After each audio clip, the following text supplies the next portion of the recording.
ఈ వాక్యాన్ని వీక్షిస్తున్న సహోదరి సహోదరులందరికీ క్రీస్తు పేరట వందనములు. ఈరోజు వాక్యం ద్వారా దేవుడు మనతో చెబుతున్న మాట, ఇశ్రాయేలీల మధ్యను నీ పాలు నీ స్వాస్యమును నేనే. సంఖ్యాకాండము 18:20.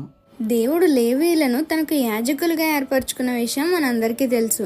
అయితే అహరోను ఇక్కడ యాజక ధర్మంలో ఉన్నాడు. అయితే దేవుడు చెబుతున్నాడు అహరోనుతో, నేను ఇశ్రాయేలీలకు స్వాస్యముగా ఒక దేశాన్ని ఇచ్చాను.